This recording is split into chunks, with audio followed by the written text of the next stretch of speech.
Welcome back to the Get Started podcast. I'm Rodrigo, and today's episode is going to be primarily on trust, or let's say designing trust. So, we're also going to talk about identity, security, and the sovereign nature of infrastructure, and how it's a really prominent problem today. And a lot of times we just don't notice it until the infrastructure is broken. So, Matteo, I mean, you clearly have world-class education from Italy and Switzerland, and also a lot of these topics on verified skills and credentials. Yet sometimes, they can become untrustworthy the moment, let's say, you cross a border or an institution or let's say change a system. So this is really, really important. So clearly, I want to highlight for the audience today that my guest or you have lived this problem from the inside. And so really quickly, Matteo Demasi, you are let's say a DevSecOps engineer, and you're also the founder of your main company, which we'll talk about in a moment, called SAPIO, which actually, if you remember, I ran into the company in St. Gallen, Switzerland. This was almost a year ago, and that's still fresh on my mind. And I was interested in finding more information or what it was all about, especially on, yeah, just like digital credentials or identities. And there's some overlap on other topics, right? So we can also, there was the award-winning bachelor project for you, right? So this is like also a huge moment that it kind of gives you this momentum. Mhm. And cybersecurity is something that we just can't ignore anymore, right? And it's becoming more and more important. So, Matteo, please welcome to the Get Started podcast. Thank you very much, Rodrigo. Thank you. And thank you for the nice words as well. It's a pleasure and honor to be here. And I remember our conversation last year. It was quite interesting. I always think it's nice and pleasant when people are interested into these topics. And I think the awareness in general is rising at the moment. So it's quite positive to see that people are more aware in general about security and about trust as a topic. And yeah, as you said yourself, quite an interesting story from my side, and I'm happy to explore it with you in this session. Yeah, yeah, likewise. So this kind of brings us perfectly into the first part, right? So you began your theory and your background in engineering, but what was the origin, let's say, of specifically security and systems thinking? And when did you start to realize also maybe the fragility or how you can also scale these topics? hmm It's quite a funny story actually. I was always quite interested into tech and was a bit of a techie back in the days. Very interested in computers and all around it. But I always knew that programming was interesting, but was not my strength. And I always knew I wanted to do something helpful for society. And I thought to myself, what better than actually defending or like protecting? And that's where I decided to initiate or start my career and push it towards security and IT security. So that's where I started in Italy. I continued in Switzerland, as you mentioned, also with the award. Like I studied information and cybersecurity at the HSLU and Rotkreuz. And from there, security became my career and also emerged into my startup in form of trust and digital trust. Yeah. Yeah. And just really quickly also, did you have just always an interest in protection and security? Like also before, let's say technology, like let's say like the law enforcement or like security guards, or it was just this was now because it aligned perfectly with technology, let's say. Also a bit. What I always thought it's quite interesting about security is that you really need what's called lateral thinking. So you really need a quite flexible mind to see danger where other people usually don't see it. And I think that requires also a certain kind of creativity, if you allow me to say that. And I always thought I have this kind of creativity or lateral thinking, and that's where it became quite easy for me to adapt it for the security Okay. mindset. But yeah, Since quite the beginning, I was prompted into this. Yeah. Okay. Yeah. And then, so walk us through that moment. So from going from Italy to Switzerland and this transfer of credentials that also maybe laid some seeds for the future. Right. So that's exactly the point where I was struggling the most. I always knew I wanted to continue my career in Switzerland, and the reason for that was exactly what we just discussed. So security and interest, and I knew that Switzerland was a digital hub, especially for security, and it still is. And that's where I decided to continue my studies here in Switzerland. Also because I'm located in the so-called Crypto Valley, which is in Zug, and therefore it was, yeah, a lot Yeah. of contact points. The struggle was when I tried to apply for my studies for a bachelor study, very simple, and we all know about the so-called Bologna reform, which allows you to study technically everywhere in Europe because there is an agreement between different countries where you have the so-called ECTS, so European credits, which are measured. So Hmm. yeah, it's kind of give you an equality all across Europe. But I unfortunately noticed that this is not always the case. So there was a lot of ambiguity and a lot of bureaucracy in that. And yeah, this allowed basically every university to decide on their own. And there is where I had the first problems because I couldn't get my stuff recognized, even though I was completely, as a fully compliant with my certificates in Italy. And the only way to demonstrate it was to print tons of paper to show them what I did, how I did, how much I studied, which kind of content, and so on and so forth. And I was really, really tired of this process, which went for a couple of weeks. And Yeah. I even tried in Germany. It was not better. Also because in Switzerland you don't have to translate from Italian because Italian is, as you know, one of the official languages in Switzerland. In Germany, this was a step on top, so I had to translate all the paper in German and provide also the original one. Oh So yeah. that was Yeah. quite complex. Yeah, Yeah, I mean that is just something. So even for myself, the from let's say from the US or Mexico to Europe, these let's say Erasmus programs, but they're really just study abroad programs, a lot of them in a bachelor's program, they take care of it for you. It yeah. was for me the when I decided for the masters, then everything is on your own, and that's when all the complexity started, right? So yeah, I mean it's unfortunate and it's almost ridiculous, let's say, that we have this framework, as you said, the Bologna reform for the ECT credits, but for some reason sometimes like, oh no, we're gonna require everything in paper, which I mean, it's just everything just collapsed on itself, right? Yeah, and it's quite sad to see it in 2026 now, to see that it still works like that with Excel files, best case, or paper, like PDF everywhere, paper everywhere. And I tell you even more, like I switched university in Switzerland, so I switched from one university, one campus to another, which are Hmm. 30, 40 kilometers away.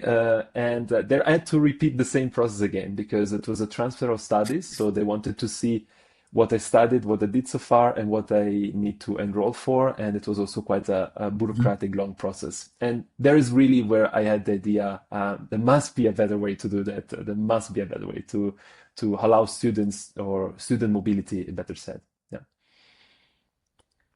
Yeah, yeah, well said. And so then I also start to then think for the next part of this more on data ownership now, and also we're gonna finally get to let's say more the ownership and the sovereign identity part of this. So what does it mean to you, like practically? What is the meaning for you to own data?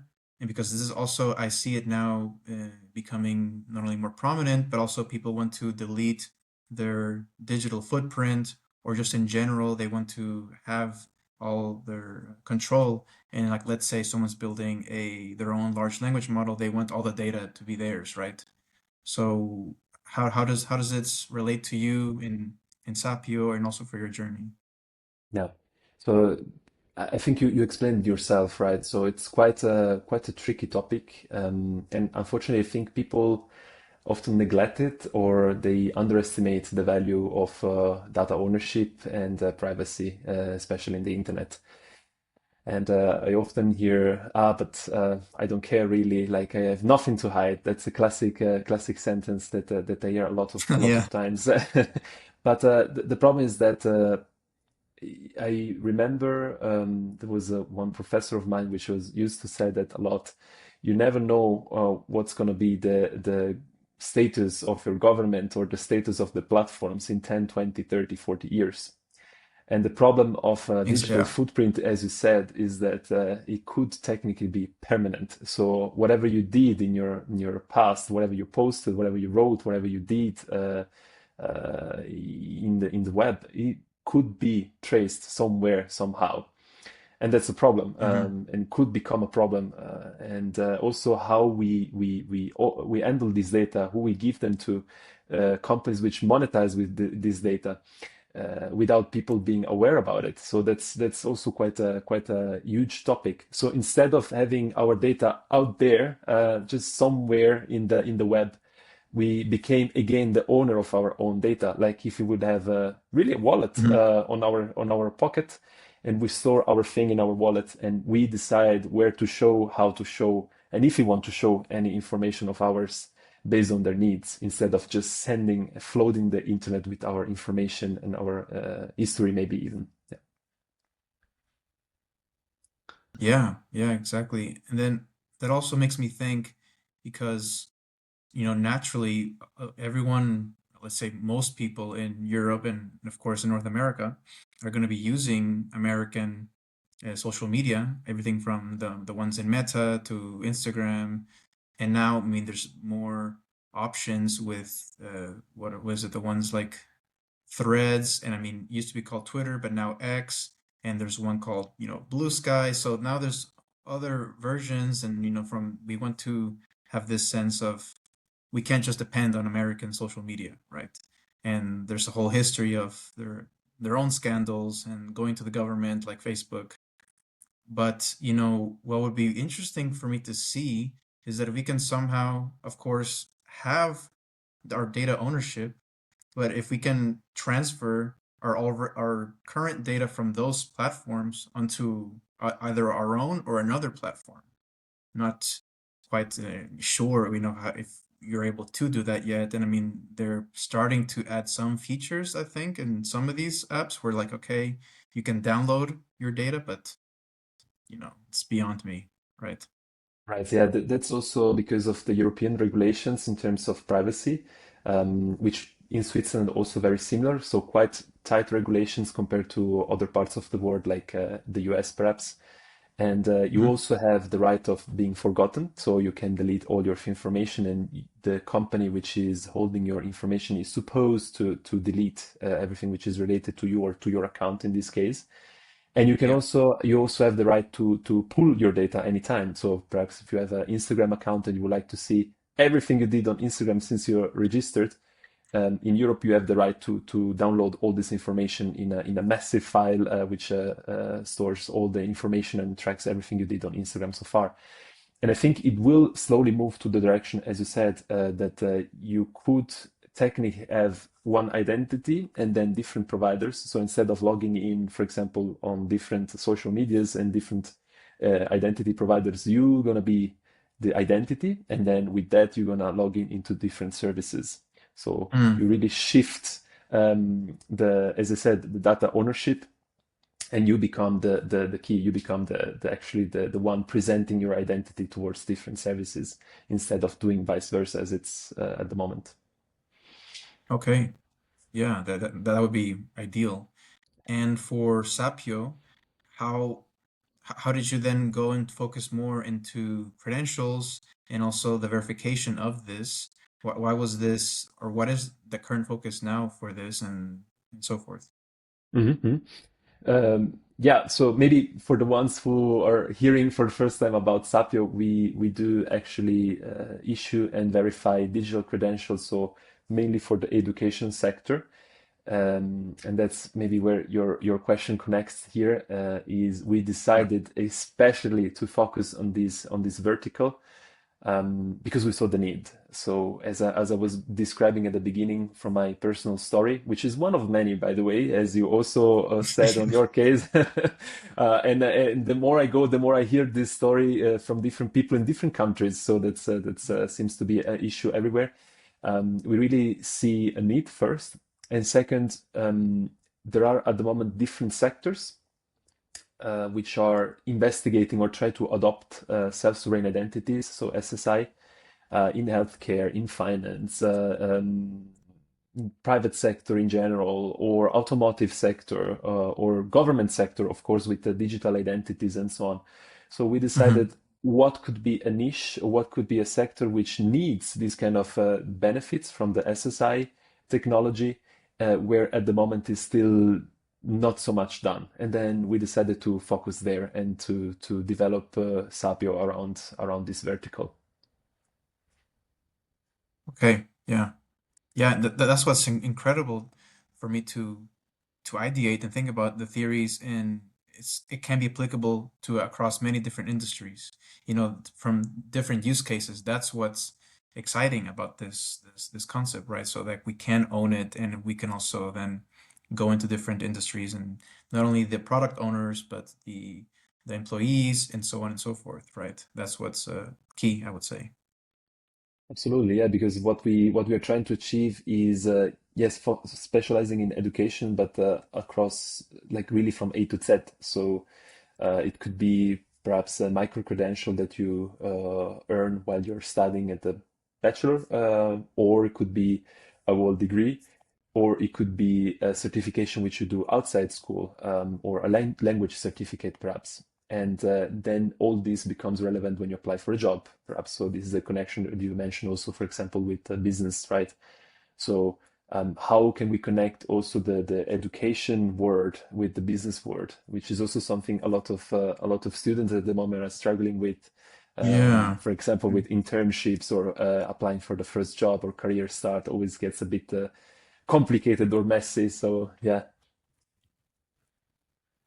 Okay, yeah, that's a really good point. I hadn't thought about it like that, especially from this data ownership point, from education to the job market or career. I mean, it's almost like it's right in front of our noses, right? I mean, I think people tend to, at least for me anyway, trying to separate these into their own problems or their own industries, right? But we already have, let's say, and maybe this is not the most perfect example, but I mean, if we have already LinkedIn as a social media that is trying to incorporate this, let's say, a story or the visual credentials of people can see this, right? I mean, we should also own our data to begin with. But I also wanted to ask you, where would you see more of the tension in general around these conversations? So is it more on the privacy or the interoperability or the just institutional tension in general, let's say? hmm So if I understand your question right, you're more asking like where do you see a bit of blockers or like problematic at the moment, or how would you like me to Yeah, the tackle this question? bottlenecks, you can even say. Okay. Then Yeah, I would more definitely I yeah. would say the bottleneck or just the tensions in general. Yeah. hmm Then I would definitely say the interoperability as one of the topics, and how this whole network, as we mentioned, like with all these different verticals, so all these different kind of pillars, if you want to call it in that way, how they could connect with each Hmm. other so that people don't have to have 1,000 wallets, right? So Yeah. because if you earn your school degree, but maybe you also have your license, maybe you also have your ID, maybe you also have your health insurance. You don't want 10 different wallets to store those on your phone, but you want to just have one and then just select one or the other based on your need. And also, like if you go in another country, you travel in another country, or you apply for a semester abroad, well, you also would like to have it verified and not like changing the whole ecosystem just because these countries Hmm. using a different solution. So this is quite a challenge at the moment. as well with adoption. So we see it with SAPIO. So as I mentioned, we operate in the educational sector. We operate with this new technology, the SSI, so self-sovereign identity technology, which is quite new, still evolving, and it's difficult to get out there and get people on board. They Everyone sees the benefit of it. That's always been the case. It's just like we need to get started, right? So that's not only for our sector specific, but I see it everywhere. It's quite a struggle to make this change. Is a transformation, of course, which requires people to switch and kind of decide to embrace this new technology and go for it basically.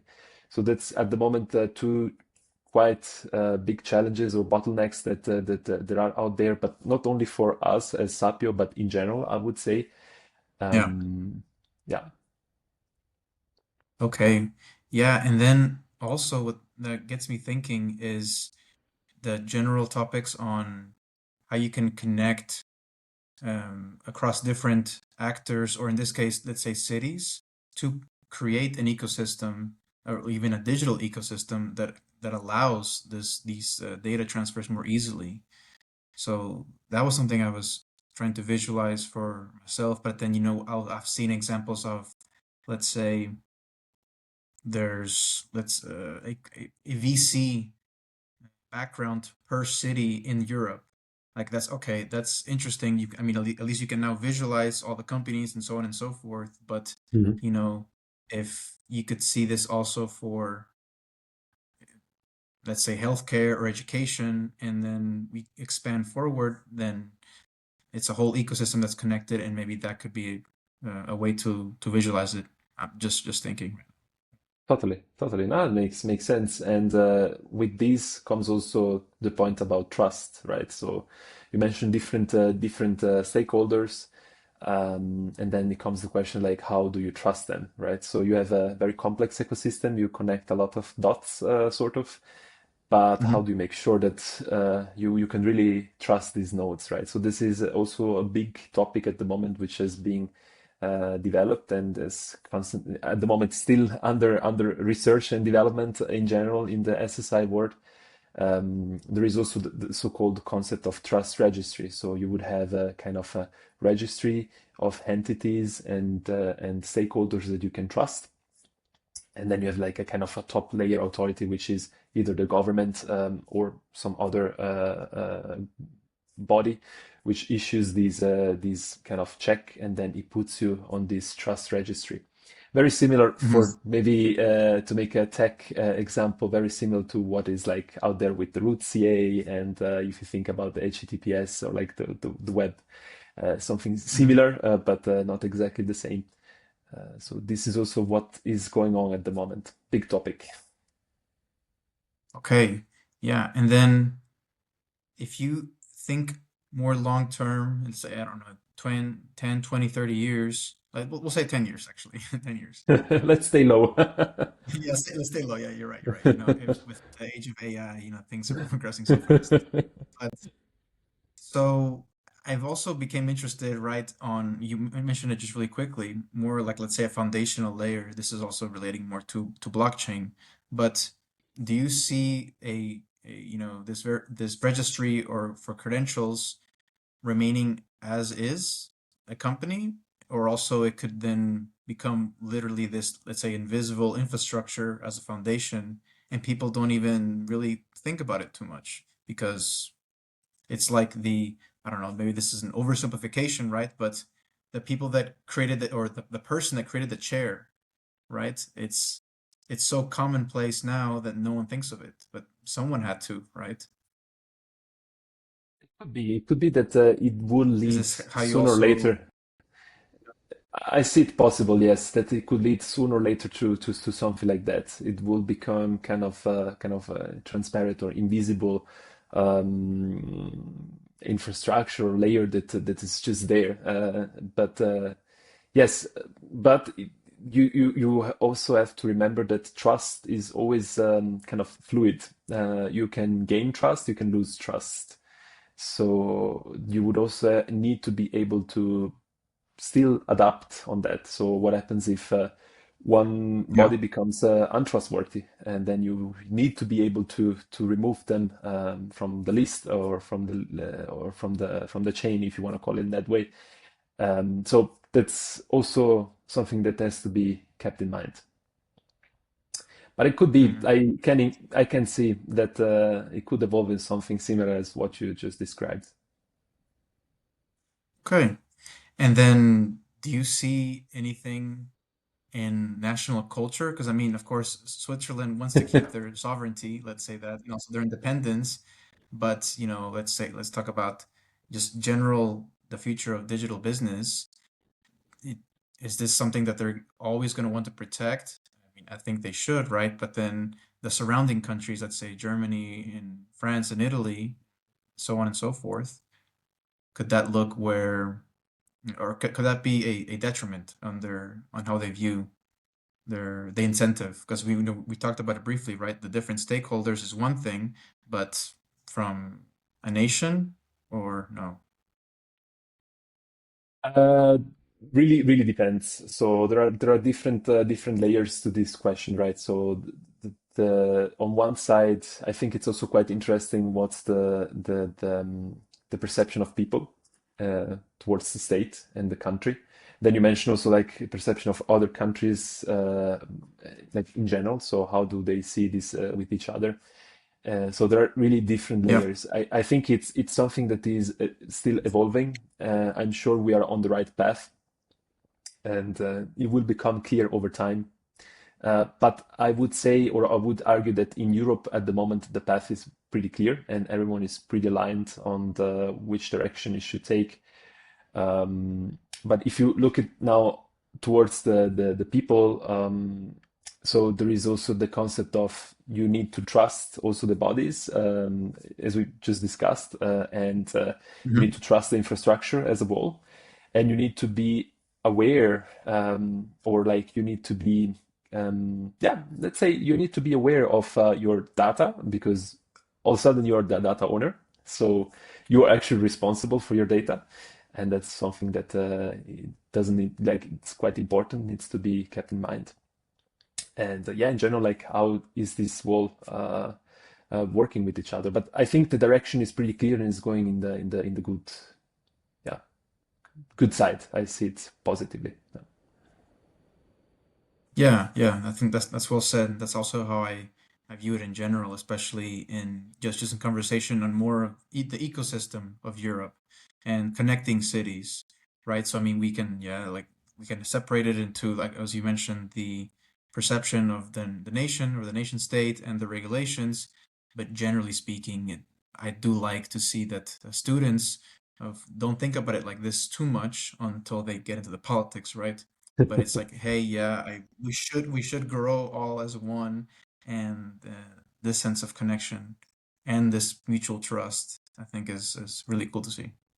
Totally, and I think that's the most important thing also to really allow student mobility in general, like out of a culture point of view. I mean, I can describe it also for myself how important it was for me to study in a different country like Switzerland, and how much this enriched my career and personally also what this meant to me. But I mean, also for you and also for many other students. And I think bureaucracy should not be a barrier to that. That would be really Hmm. sad to stop such a personal development and career development just because of some paperwork. And yeah, also in this quite tense and changing political situation that we are at the moment, we just need to make sure that people are able to yeah, to make their choices, to be able to prove themselves also in different countries if they want to. Yeah, yeah, I completely agree. That also then brings us to our final part, talking more about AI and the future, but also it got me thinking on algorithms in general and how that plays a role for security. So I had just read I think it was I believe, you never know. The problem about reading or seeing something in the internet now is that you don't know real until you actually, double check it, right? But nonetheless, I believe it was Jack Dorsey, the founder of Twitter, Hmm. and there was some conversation about it a few weeks ago, maybe, yeah, shortly, and he brought the topic on how people should also own the algorithms in the Hmm. future. So, Hmm. I mean, you can take the classic example of TikTok or Instagram, how it's you're not in control of that. It's you're constantly seeing these short form videos, and uh, it's causing this emotional reaction, and you're not allowed to really regulate it. So that's another topic. But for in that sense, let's take it into algorithm and the AI. Hmm. How do you see those two relating to security and for your company? Let me start by algorithm because I think you mentioned something quite interesting. I mean, in general, quite interesting point. But you were making Mhm. the interesting example of Instagram. We probably most of us as Instagram, most of us spends a lot of hours on Reels or minutes or yeah, very different between person and person, but um, and you have this algorithm running, right, which is gets reinforced by whatever you like, whatever you spend more time on. If you spend like few more seconds more on a video or you interact with the video, then you just feed the algorithm into putting you more and more videos of the same kind, etc., etc. I think it's pretty common knowledge now how these algorithms work. But it's also like interesting how this algorithm now is impregnated, like full of your data. Like you fed the algorithm with your behavior, with what you like, with your interested in, and this algorithm is now just fully yeah, it's just works with whatever you like, whatever you're interested into. Yeah, yeah, I heard a lot of friends saying like, it's very interesting. The algorithm knew before me what I liked or like what I was interested into and stuff like that. It's interesting and concerning at the same time. So yeah, it becomes you really are in a gray area where it's not clear anymore. Is this now just the algorithm? Is my data? What my data plays a role in the algorithm and so on? Like how those data are used. It's quite a complex topic. And then there is AI on top of that. So what happens if the AI could improve this algorithm or like it gets into the equation as well? Well, then it's even more complex because then all of a sudden your mhm, data are fed into an LLM. So you improve the LLM with your data, and whatever you're feeding into the LLM is just gonna improve the LLM itself. So it yeah, quite a big wheel spinning, mhm, and we're just oiling it with our data in every side, which is concerning because. Of course, the return for the user is just maybe a bit better service, but yeah, I want to really see on that. But at the end, who's taking the most profit is the company which is running these services because they can provide better service, make you charge more, etc., etc. And for Sapio, this is quite challenging, but also opportunity, if you want to see it in that way, because AI is also helping people to temper their stuff quite easily. So it becomes extremely easy to fake a CV, makes it extremely easy to fake a certification.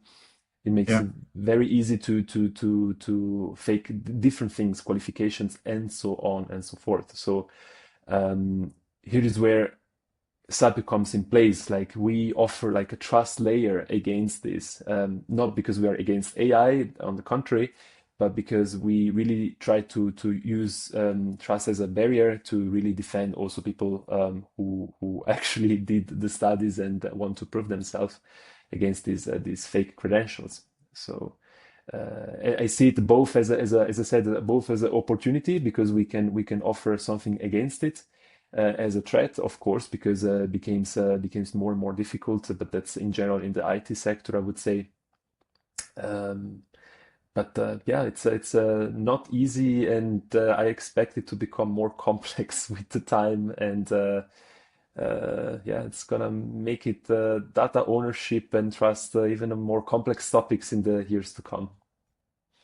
Yeah, yeah, I agree. That's well said. And I also want to leave you with another question that I've been ideating the past 2 weeks or so. But so we're also in the topic of AI, right? And as it's going to accelerate, and also we're talking about not only our identity and data ownership is becoming more automated. What would you say for you is one human judgment that we absolutely should not outsource, no matter how advanced the systems may become? That's a very good question. I came unprepared. I came unprepared, I must say. But I would argue the moral kind of the judgmental moral part of it. So I think that's the part that has to stay.